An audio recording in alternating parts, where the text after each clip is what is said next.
Hey, good day, everybody. Welcome to another great episode of the OIG Roundtable. We got the full group here. Wade McFowle, retired assistant special agent in charge from the LA field office, now a member of our SIU investigative team. Matt Kachansky, retired OIG executive and retired Northeast UPIC director and a member of our SIU investigative team. And Jaysen Eisengrein, who I've now just started saying Matt's counterpart. Jaysen, also senior executive from the OIG, went on to be the director of the UPIC West and is on one of our many leadership projects. You could see, although it looks like Matt, Wade, and I are in the same space, we're actually in our three separate conference rooms. Advise is growing by leaps and bounds.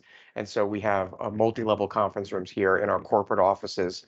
Part of the Advise campus, apparently, is what it is.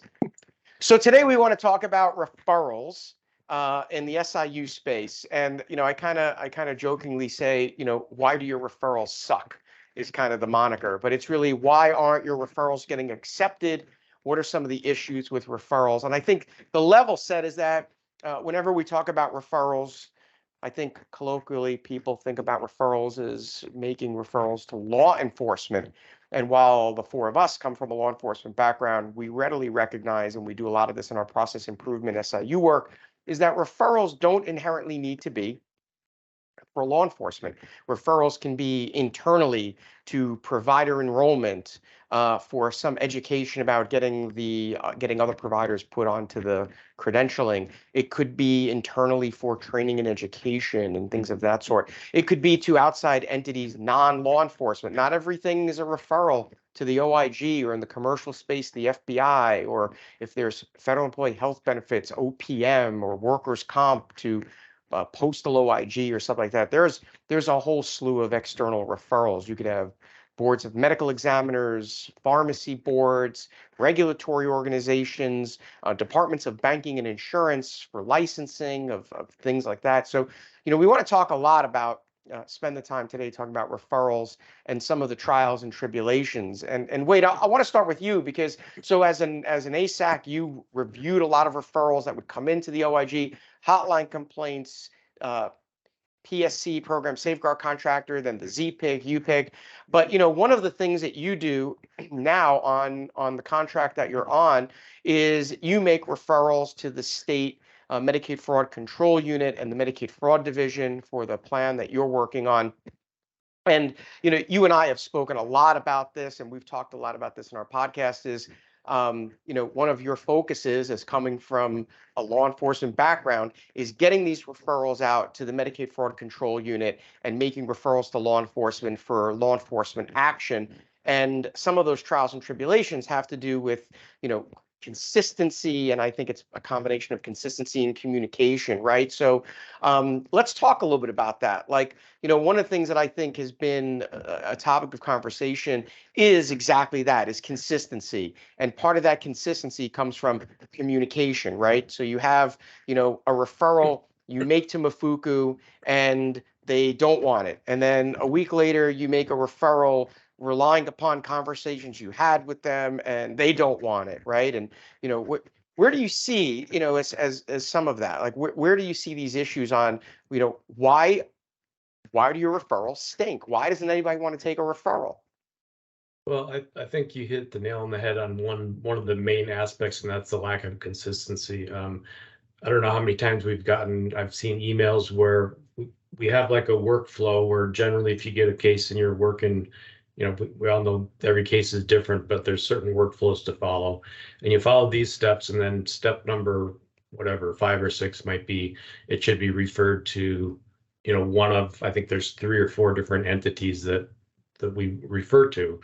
But then, every once in a while we'll get an email and saying, effective immediately, we will no longer refer this type of case to this agency. And so there was a meeting that I wasn't involved with that they decided we categorically don't want these cases anymore. So all of a sudden that becomes one that we used to refer that we're not doing now. So the consistency kind of fluctuates and changes, I wouldn't say monthly, but pretty regularly. The other thing I think that's important to point out is a few kind of like elements of the referrals. One of the first ones I think is, and we've talked about this a number of times, but the thresholds. There has to be usually it's like an unwritten number. They don't want to publish it for obvious reasons, but the people working the cases and working the referrals have to know kind of what's the low dollar that each agency or each department will take as a referral.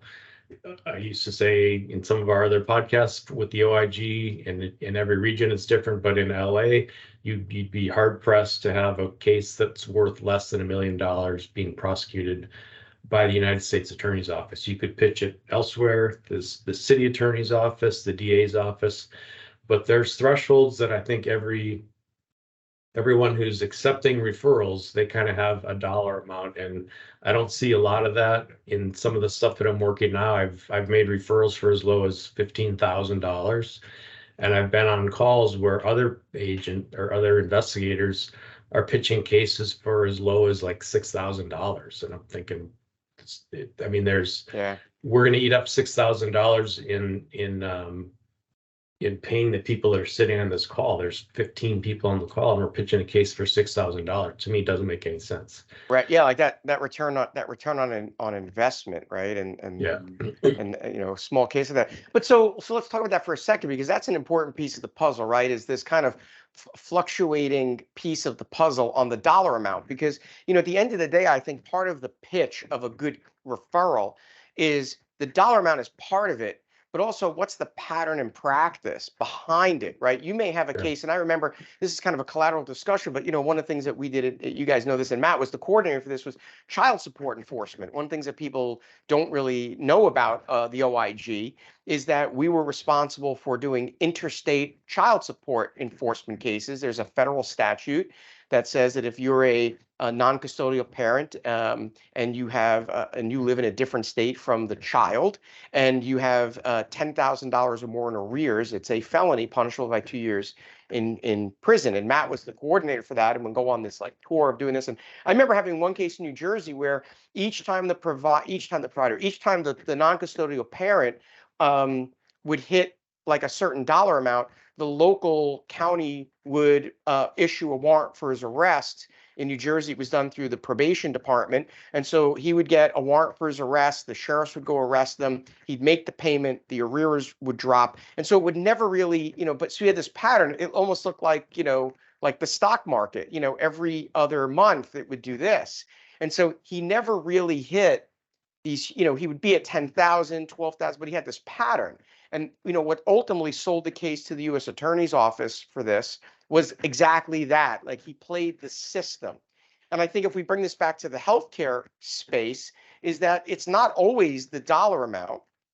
It's what is the pattern behind what that fraud scheme is. And I think that oftentimes part of that referral conversation needs to be, kind of explaining that, right? And I think that, unfortunately, that sometimes gets lost in the translation. Like, it may be a $6,000 case, but is it a $6,000? Is it one claim for chemotherapy where you can definitively demonstrate that the patient was away on vacation and the provider is claiming that they gave them the chemotherapy? Like, it's not a matter of transposing member IDs or something where it's a mistake, right? Like, some of that is the pattern.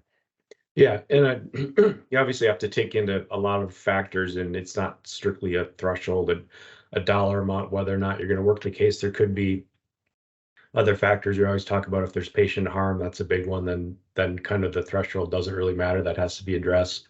And this case that I was referring to, that there was nothing really remarkable. It wasn't, as you say, like a one-shot chemotherapy where the patient was gone, or it wasn't even something that you could look at and say this is going to take no effort to prosecute or to resolve. It's just a matter of filing it.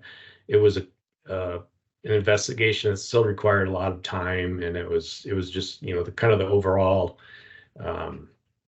view of it was that it wasn't worth it. But other than that, but I mean, as far as the other things that you really I think have to look at is again, we've talked about this, but if you have the workflow and it says, step 6 or 7, whatever, is you submit a credible allegation of fraud. I think there's a lot of different views on that, where I look at a credible allegation of fraud. I break it down. First of all, we don't have to talk about what credible is, but first of all, is the information credible, reliable, from a reliable source? But then the other part is, the allegation of fraud were a lot of cases that I'm probably supposed to be submitting a credible allegation of fraud. I would question whether it's actual fraud, like provable fraud. Is it closer to being, waste or abuse, or as you said earlier, even like technical violations?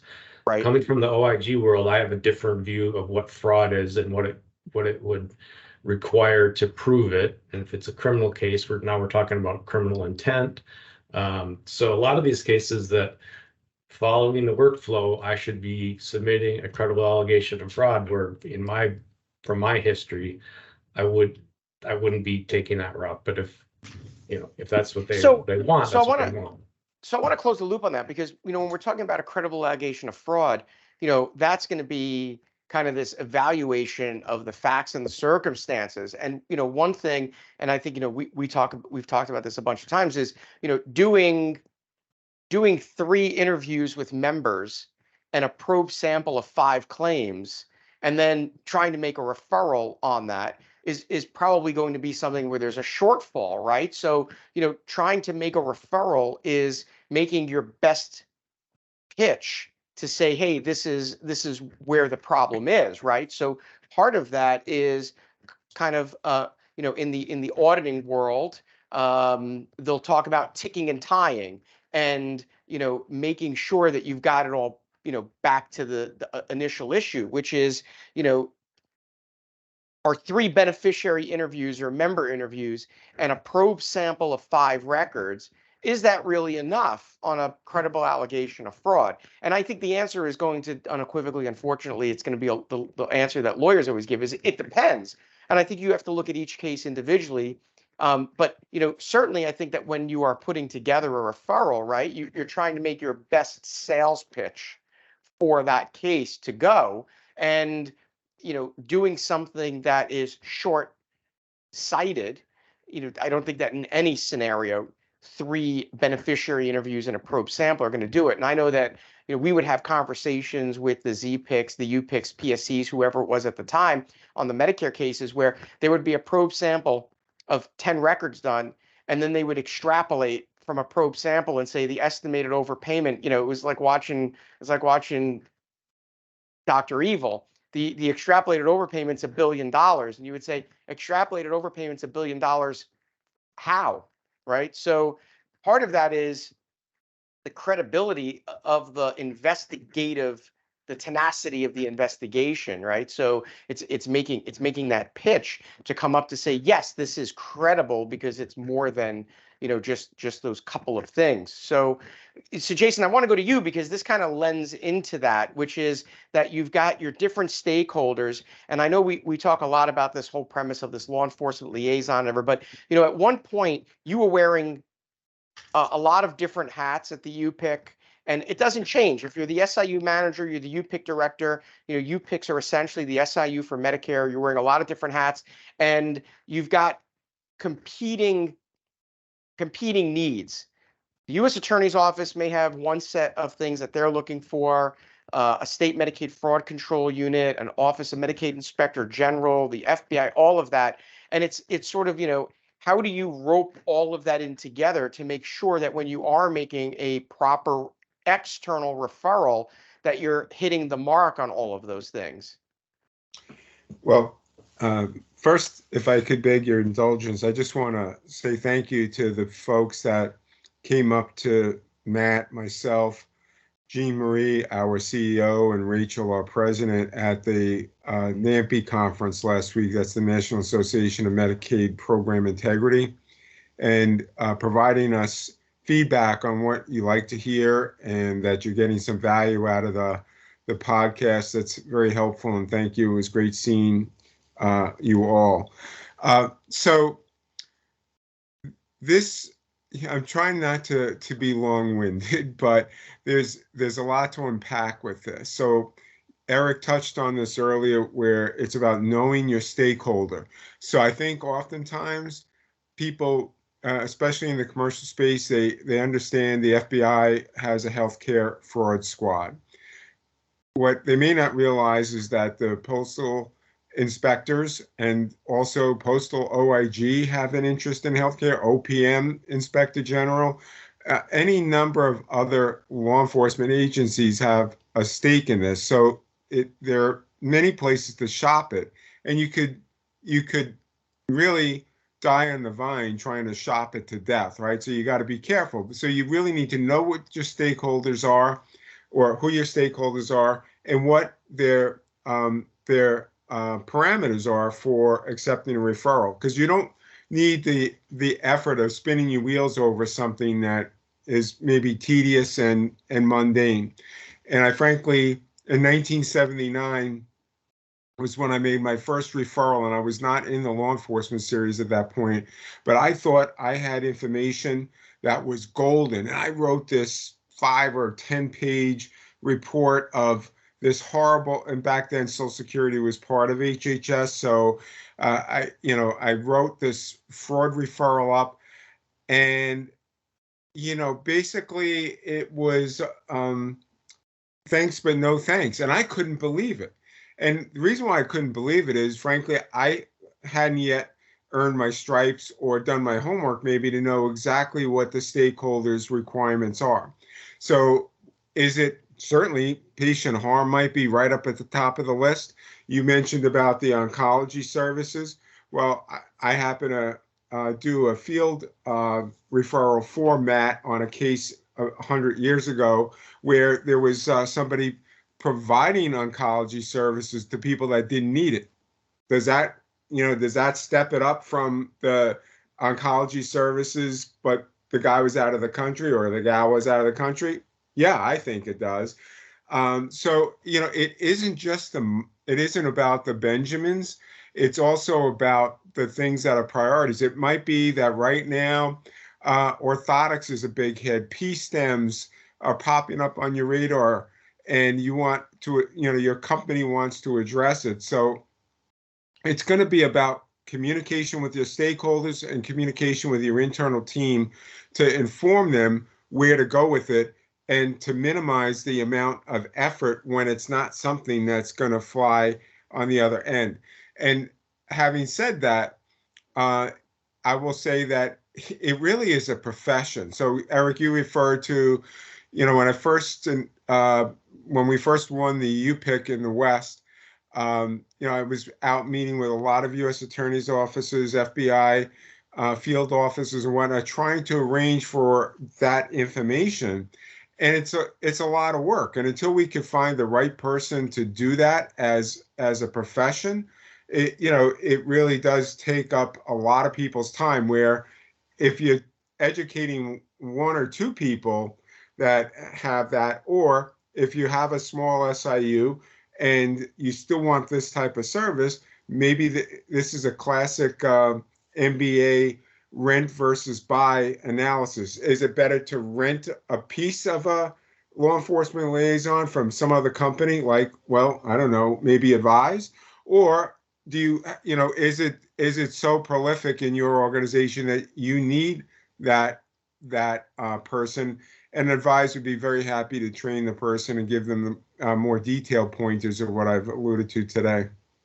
Well, and I think part of that is also that the person who serves in that role of law enforcement liaison, it's not just law enforcement. They're liaisoning with external stakeholders, but maybe also doing some work with internal stakeholders and understanding those differences. And I know I've said this before, but there was a period of time in the District of New Jersey where if you had an ambulance transport case and it didn't have some sort of a plus factor, that they weren't interested in it. They would say, handle it as an administrative case, treat it as an overpayment, send it to Office of Counsel, to the Inspector General. We just knew that was the case. And that was a pretty straightforward thing. But then, things become, a little bit more esoteric, and having someone who kind of understands what the different stakeholders' interests are, because that really, it could be a full-time job.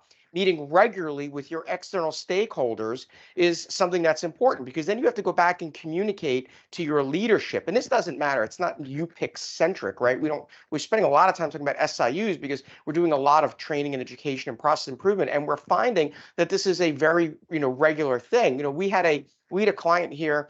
They had engaged us on something where very, very small SIU, like the SIU was comprised of like 2 people. And I'm convinced that the SIU investigator was also the person that was vacuuming the rugs and taking out the garbage at night. So, but they didn't even understand how to make a referral. They were a Medicare Advantage plan. They had some fraud that they identified with someone who was a sales rep, and they had no idea how to refer it to anyone. And they called us up and they said, I was on the phone with them. They had no idea where the local OIG office was. They had no idea who to contact. It was just one of those challenges. Jaysen, back to you. One quick thing is document your communications, because you may or may not know, many times these investigations that do become law enforcement referrals will go on for quite some time, and the stakeholder players will change, and you're going to want to be able to have a record of, hey, well, this is what we were told to do, even if it's just to be able to say to your own boss after they say, why did you wait around 2 years? You will be able to identify your communication. Right. Yeah, it's a good point. So Matt, I want to close out with you, because when you were the Northeast UPIC director, and I joke about this all the time, Northeast UPIC was the UPIC for my region at the OIG, and I would see you in my office in Edison sometimes more than I saw some of my coworkers, because you would come for these regular meetings with some of the leadership of your team and have meetings with management, us as agents, to pitch and work on cases. And I think, that's an important piece of the puzzle, right? So it's regular communication. What is making the referral, we always used to love the sexy, what made it a sexy referral? And what were the things that were making referrals not look good? Why did the referral suck that you were trying to make? But, one of the things that we talk about is, let's not get to the last page of the book to find out what the problem is, right? Like it's putting together a referral, and this doesn't change. And I think the thing that people need to fully kind of ingest and embrace is that internal referrals are as important as external referrals, and being in a position to pitch the issue to other departments within the SIU, within the payer, are just as important as making a referral to law enforcement. There's a whole bunch of things that can go on. There's training, education, credentialing, provider enrollment, right? And it's getting to the point early on in the book and not waiting to the end, right, Matt? Yeah, absolutely. Just if Jaysen keeps making such good statements, can we move him out of the locker room and get him up into the conference room? He just seems lonely down there. We can, yeah. He does a good job cleaning the lockers and stuff, but gosh. Well, the thing is, if you're for those that know the Federal Law Enforcement Training Center, where you'd go at the end of training, at the end of your day, and you'd get fresh sweats, whatever, and you would say like medium roll or something. Jaysen is actually the guy who gets the advice. Like you go to him, you say medium shirt or whatever. Yeah, he's like yeah. If you watch Ted Lasso, he's got nowhere to go but up. He'll be coaching West Ham soon. There's three things that go into a good referral, and you guys have touched on a couple of them. One is the relationship that you've established with whoever the stakeholder is, whether it's internal or external, whatever law enforcement is. It's having a relationship with those people, so you know what their expectations are. What are they interested in? What do they want to see? What don't they want you to do in an investigation? When we were with the UPIC, depending on which region we were referring to, we would have our investigative plans different based on those needs. Like Region 2 didn't want us to do any type of contact with the provider on certain cases, so that a covert operation was still in the mix once we referred it. So that would limit what we would do or change what we would do as a UPIC. So knowing those things are important to a referral, because if you do something that they think is going to compromise anything that they're going to do in the future, then that referral is dead in the water. And so knowing those expectations, knowing their criteria, as both Wade and Jaysen talked about, is very important to it. But the other thing that's very important is the construction of the referral package itself. It's got to be a package that grabs the attention of the recipient right up front. So having a first paragraph that grabs their attention, not with, we've done data and 14% and, of an anomaly over the norm. No, it's got to be, why is this thing worth my consideration? Where is the fraud? This was the services not rendered, verified by 15 interviews who said, having that right up front as to this is the crime. And then from there, you break it down to here's how we found it. Here's how we investigated. Here at each step is how we validated what that allegation was. Here's how it meets your criteria, whether that be loss amount, meeting the elements of the law that we think are affected by the conduct, to the end of, and here are recommendations for action. Here are things that you might consider, whether that be allowing the payer to continue taking administrative actions, to breaking it down to here are other places that it could be referred to, whether that be the licensing board because you found quality of care issues, whether that be to the internal departments of the claim adjudication of the payer saying, here's a recommendation for putting in an edit to stop this, not only for this provider, but for all others because it's a program weakness. So you have all of those things in the referral. So no matter what audience it is, you're catching their attention up front and then explaining what's important about that referral and why it's supportable throughout. So that's the important piece to me on that is that you really need to think about addressing collateral stakeholder, internal and external needs. Like, so you brought up the good point is the prospect of an edit. You want to make a referral to law enforcement and they're not interested. If your referral package addresses collateral internal departments needs like an edit, a program or a payment edit, you're basically killing two birds with one stone, right? So you're addressing all these needs. And I think, the real take home for me on this is that first paragraph of it's shock and awe, right? It's punch them in the face repeatedly and let them wonder by the third paragraph what just happened, right? It's, this allegation concerns the following, and boom, it's $1 million in fraud. We've interviewed 10 beneficiaries. We've looked at records for 20, whatever it may be. It's kind of formulating that piece. And sometimes that's a brainstorming situation. Mm-hmm. And it sometimes requires sometimes 2 or 3 people to sit in the room and kind of bounce that idea and say, okay, maybe it's a whiteboarding, right? If we're putting this referral together, what are the things that stand out? Okay, is it a services not rendered? Is it misrepresentation? Is it patient harm? Is it a 1-level upcoding case? I mean, I can't tell you how many of those, I've looked at over the years. It's a level 3, but it was billed out as a level 4. I mean, I think everybody will agree that if you're not falling asleep by the time you've read that, because at the end of the day, is that an argument versus something that's a little bit more clean cut? I don't know, are you going to, is law enforcement going to take a case that's a 1-level upcoding case?